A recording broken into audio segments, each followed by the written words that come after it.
여러분 반갑습니다. 네, 저만 반가운 거 아니죠? 네, 여러분들도 반가우시죠? 하지만 또 시험 기간을 우리 보내고 있느라 다들 힘들고 지친 시간을 보내고 있지 않을까 싶습니다. 그래서 우리 기운이 없겠지만 우리 옆 사람 보면서 한번 이렇게 인사해 봅시다. 우리 시험 기간 함께 힘냅시다. 함께 힘냅시다.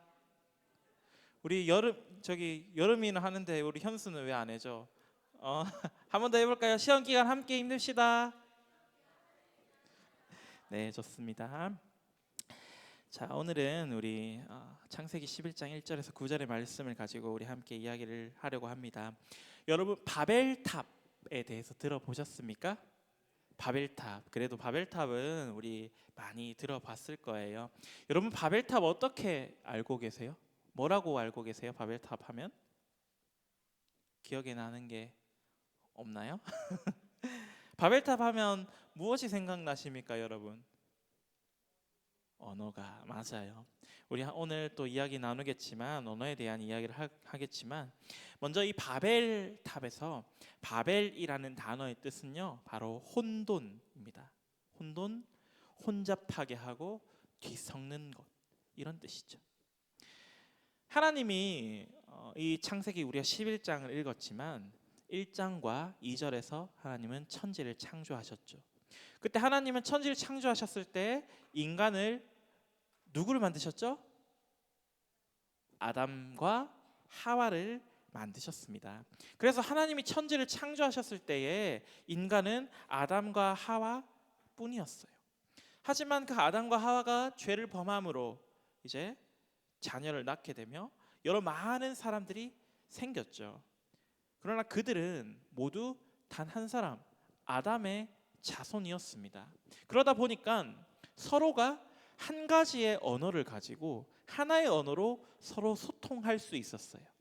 그러던 중에 이제 그들은 한 가지 일을 벌입니다. 우리 오늘 읽었던 말씀인 성경 말씀에 2절 말씀을 우리 한 번 더 읽어보도록 하겠습니다. 우리 성경을 펴서 우리 같이 읽습니다. 창세기 11장 2절 말씀 우리 함께 읽도록 하겠습니다. 시작. 이에 그들이 동방으로 옮기다가 시날 평지를 만나 거기 거류하며. 아멘. 그들이 이제 시날 평지라는 곳에 와서 이제 거류합니다. 시날 평지는 어디냐면요, 티그리스 강과 유프라테스 강 사이에 있는 평지예요. 이곳은 우리가 너무나도 잘 알고 있는 세계 4대 문명. 세계 4대 문명 뭐뭐 있습니까, 여러분? 황하 문명, 메소포타미아, 또 이집트, 인더스. 맞아요. 너무 잘 알고 있네요. 네 가지의 문명, 세계 4대 문명이라고 해요. 이 세계 4대 문명의 발상지의 공통점은 뭡니까, 여러분? 맞아요. 아주 큰 강을 끼고 있어서 비옥한 토지, 비옥한 평지를 끼고 이 문명이 발달했다고 해요. 그래서 이들도 이 시날 평지에 거류하는데요. 이 시날 평지는 바로 메소포타미아 문명의 발상지라고 합니다. 비옥한 땅과 이 기름진 토지를 바탕으로 세계의 많은 유산들이, 위대한 문명이 열렸죠. 자, 그러면 이렇게 동방으로 옮겨져서 시날 평지에 머무른 이 사람들, 시날 평지에서 무엇을 했을까요? 무엇을 했을까? 질문하면 여러분들의 답이 없기 때문에 자, 우리 성경에 보는 것처럼 벽돌을 구워서 성읍과 탑을 건설했다고 해요. 이게 뭡니까? 문명이 발달한 거죠. 그 전까지는 그냥 길에 있는 돌을 주워다가 쌓아서 돌로 집을 만들었죠. 그러나 이제 문명이 발달하여서 돌이 아닌 내가 직접 돌만큼 단단한 벽돌을 만들 수 있게 된 거예요. 그래서 그 만들어진 벽돌을 가지고 탑을 건설하고 성읍을 쌓아요. 그리고 그것들이 잘 건축되어지도록 역청을 바르면서 그들의 지혜와 문명이 발전하는 모습을 우리는 볼 수 있습니다. 지난주 우리가 들었죠. 지난주 우리가 하나님께서 우리에게 세상의 모든 지식들을 배울 수 있도록, 알 수 있도록 만들어 주셨다. 우리에게 주셨다라고 이야기했어요. 하나님이 믿는 자든 믿지 않는 자든 모든 사람들에게 주어진 그 지혜를 우리가 그들이 보고 배우고 사용할 수 있게 된 거예요. 좋은 거죠. 맞죠? 하나님이 허락하신 그 세상의 지혜들이 하나님의 의도하신 대로 사람들이 그 지혜를 발견하고 지혜를 따라서 점점점 문명이 발전하는 것. 너무 좋아 보입니다. 여러분, 만약에 여러분들이 하나님이라면 이 사람들의 모습을 보면서 어떤 생각을 하셨을 것 같아요? 저는 이렇게 생각을 해봤어요. 하나님은 사람을 창조하셨잖아요. 부모님이 우리 자녀들을 보면서 기쁨을 얻으시는 것처럼 마치 자라나고 있는 이 어린 아이를 보는 것처럼 그런 마음으로 어이구 이것도 발견했어? 불도 발견했네? 이런 지혜도 찾았구나. 너무 똑똑하네. 이런 마음이 아니었을까라는 생각을 한번 해봤어요. 하지만 성경에 기록된 하나님의 반응은 조금 다릅니다. 우리 7절과 8절의 말씀을 우리가 같이 한번 더 읽어보도록 하겠습니다. 우리 성경의 11장 7절과 8절 말씀 우리 한 목소리로 함께 읽도록 하겠습니다. 시작. 자, 우리가 내려가서 거기서 그들의 언어를 혼잡하게 하여 그들이 서로 알아듣지 못하게 하자 하시고 여호와께서 거기서 그들을 온 지면에 흩으셨으므로 그들이 그 도시를 건설하기를 그쳤더라. 아멘. 하나님은요, 그들이 서로 소통하는 것을 막으셨어요. 자신들이 가지고 있는 지혜를 나누고 공유하고 서로 이야기하는 것을 막으셨어요. 왜? 막으면 어떻게 됩니까? 서로 의견을 교환하면서 더 나은 문명, 더 나은 지식들이 만들어지고 공유되어져야 되는데 그걸 막으셨대요. 하나님은 분명히 우리에게 모든 지혜를 알도록 해주셨는데 그 지혜가 발전되는 걸 왜 막으셨을까요? 여러분, 조카나 어린 동생들이 있는 친구 혹시 있나요?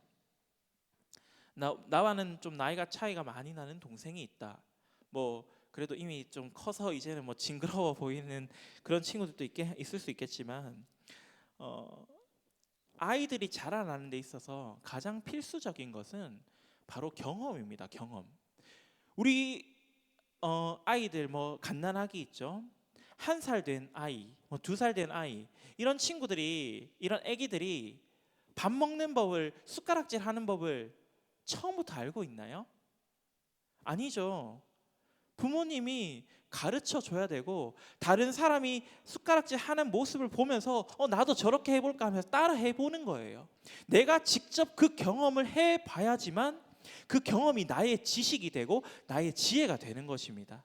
실제로 행동하는 것도 그렇지만 보고 배우는 것을 통해서 많은 경험을 통함으로 지식이 쌓이는 거예요. 그런데 여러분들도 그런 경험을 해오면서 자랐을 것입니다. 하지만 여러분들에게 그런 경험들이 모든 것들이 다 허용되셨습니까? 모든 경험이 허용되었습니까? 나는 우리 부모님이 내가 무엇을 하고 살든지 신경을 안 쓴다 하시는 친구 있어요 혹시? 나는 주변의 친구들이 내가 어떻게 살든지 아무도 나한테 뭐라고 하는 사람 없어. 혹시 그런 친구 있나요? 제가 어릴 적 뭐 이야기를 하나 하자면 여러분 그 콘센트 있죠. 콘센트에다가 이 콘센트에 돼지코에 이 돼지코를 주의해야 됩니까? 주의하지 않아도 됩니까, 여러분? 주의해야 돼요. 왜냐하면 콘센트에는 뭐가 흐릅니까? 전기가 흐르죠. 전기가 만약 사람의 몸에 들어오게 된다면 심각한 부상에 이를 수도 있죠. 하지만 전사님은 어린 시절 호기심과 궁금증이 많은 아이였어요. 그러다 보니 이제 그 구멍인데 왜 구멍이 있을까?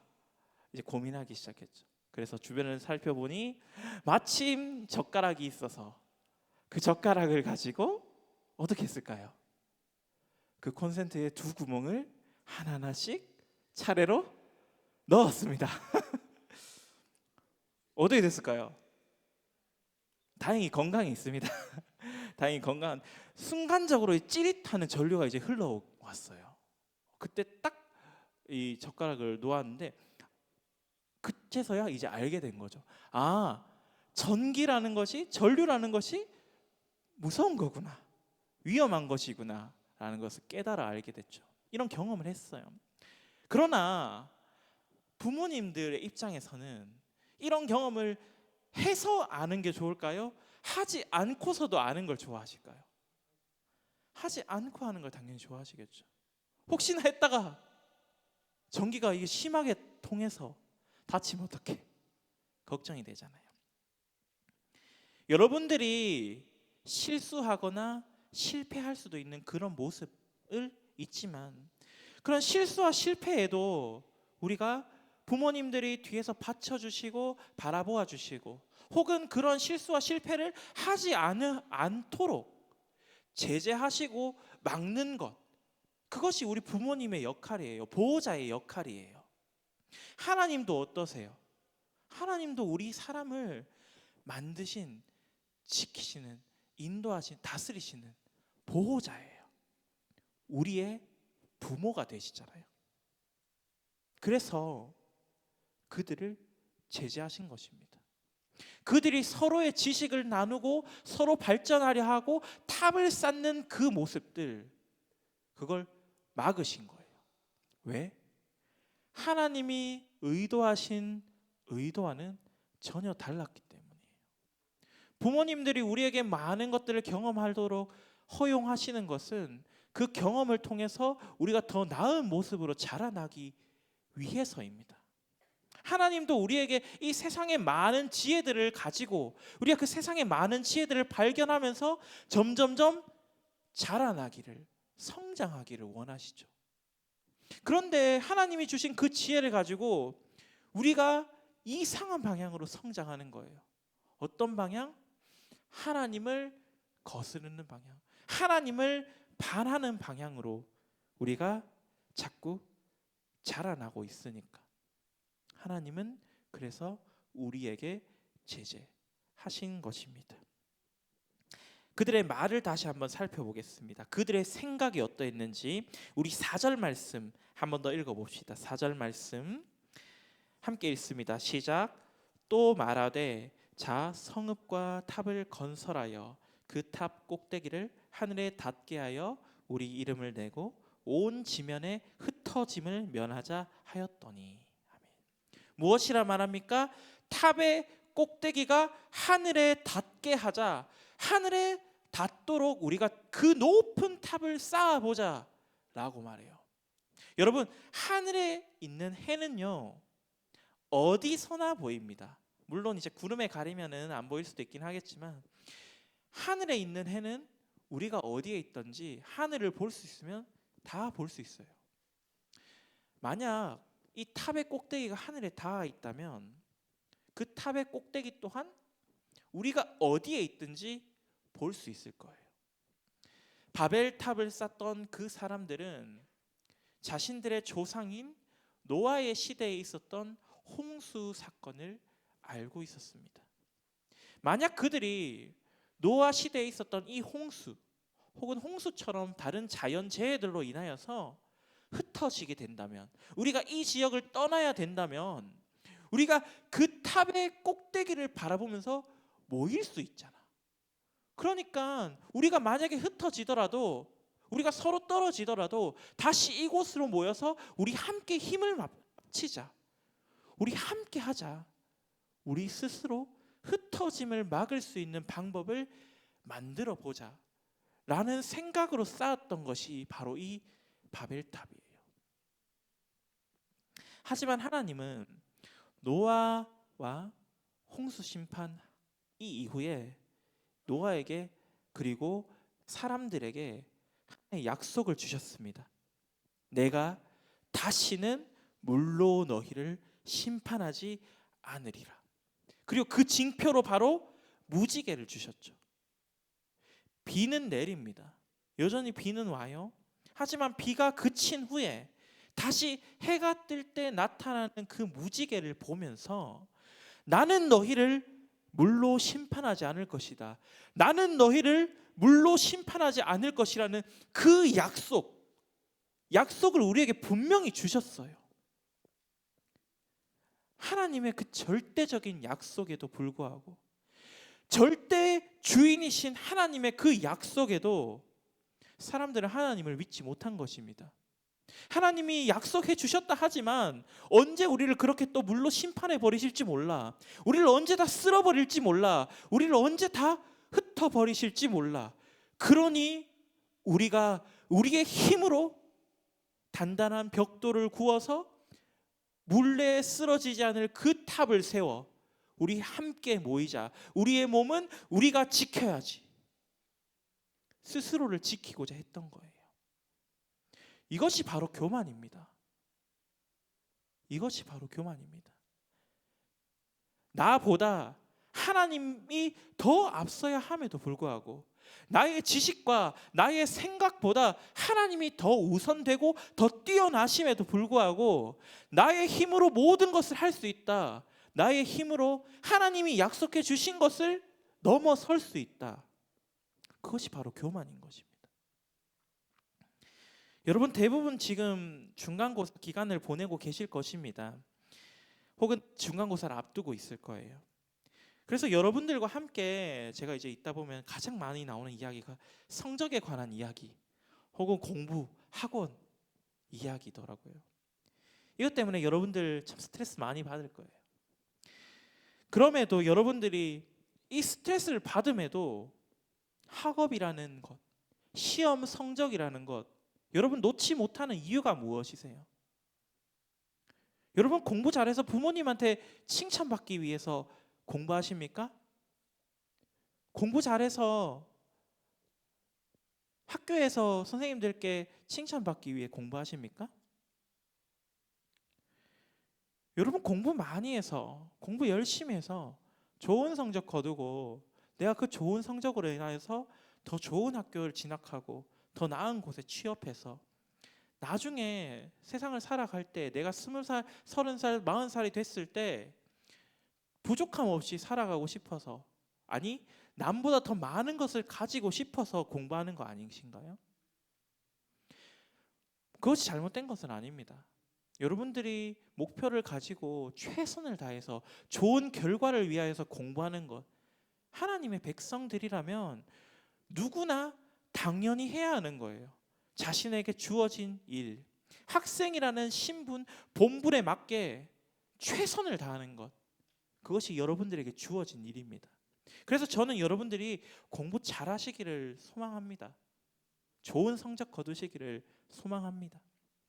하지만 그 좋은 성적, 좋은 대학, 좋은 입시 결과가 나의 교만한 마음 때문이라면, 남들보다 더 앞서기 위하여서 나의 삶은 내가 준비해야 해 라는 그런 마음 때문이라면, 여러분 다시 한번 우리에게 생각해 보아야 한다고 생각합니다. 그런 성공의 목표를 가지고 여러분 진학한다고 생각해 봅시다. 성공의 목표를 가지고 여러분 살아간다고 생각해 봅시다. 그래서 열심히 공부하고 성공을 거뒀어요. 그럼 여러분은 어떻게 생각하시겠어요? 아, 역시 나를 지킬 것은, 나를 성공으로 이끄는 것은 내가 열심히 했기 때문이구나. 내가 최선을 다해서, 이 세상은 나로 인해 내가 주인 된 삶을, 나만 믿고 나는 이 세상을 살아가야 해 라고 여러분 생각하지 않으시겠어요? 우리가 이처럼 나만 믿고 나의 성공에 집착하며 나 중심적으로 살아가는 이유가 무엇일까요? 여러분 세상을 살면은, 여러분들이 지금 살아가고 있는 그 세상에서 여러분 손해보는 것 괜찮으세요? 혹시 손해보는 것 감당하시면서 살아가는 분들 있으세요? 세상은 내 손에는 1도 볼 수 없는 그런 개인주의로 가득 차 있습니다. 여러분 옆집에 있는 분 누가 사는지, 혹은 어떤 가정이 옆집에 살고 있는지, 밥은 잘 먹으시는지, 그런 거 관심 있으세요? 여러분뿐만이 아니에요. 세상에 많은 사람들이, 아니 어쩌면 세상의 모든 사람들이 이미 나만, 그리고 내 가족만, 그 이상에는 전혀 관심이 없어요. 세상에는 이미 개인주의로 가득 차 있어요. 나를 뛰어나게, 나에게 돈과 명예를 가져다 줄 사람은 학교 선생님도 아니고 우리 교회 선생님도 아니고 전도사님도 아니고 심지어 우리 부모님도 아니고, 내가 잘해야만, 내가 최선을 다해야지만 앞으로 나의 삶을 이끌어 갈 수 있다라는 그런 생각들이 이미 이 세상에는 팽배해져 있어요. 가득 차 있어요. 그래서 어느 누구나 나 중심적인 삶을 살아가고, 나 중심적인 삶이 아니라 옆 사람들 신경 쓰고 옆 사람들 생각하면 바보 멍청이 소리를 듣는 거예요. 그래서 우리 친구들도 나 중심으로 내 공부 내가 해야지,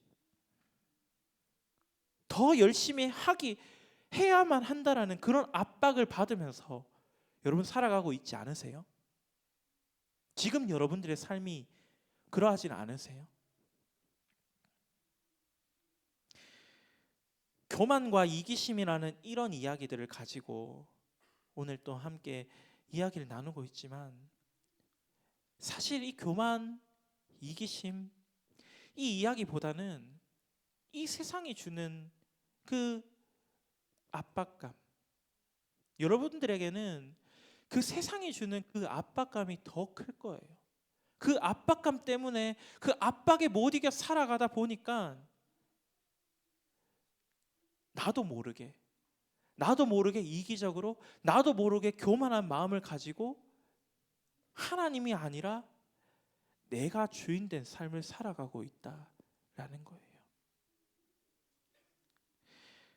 그러나 여러분, 우리가 가진 이 지식과 지혜가 세상의 것이 아니라 하나님의 것임을 인정하는 사람은 달라야 한다라고 성경은 말하고 있습니다.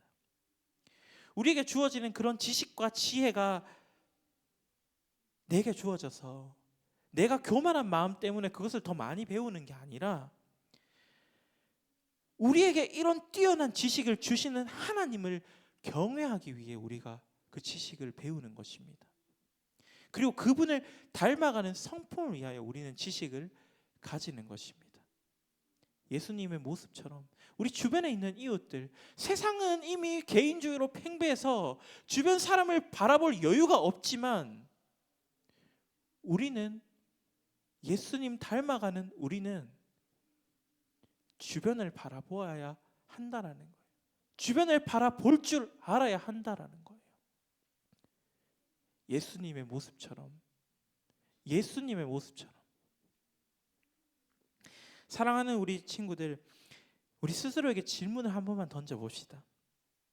여러분, 지금 내가 시험 기간 맞이해서 밤새워 가면서 공부하는 그 시간들, 밤새워 가며 내 성적을 올리기 위한 그 시간들, 여러분, 그 학업과 성적의 탑은 하나님의 영광을 위한 도구입니까?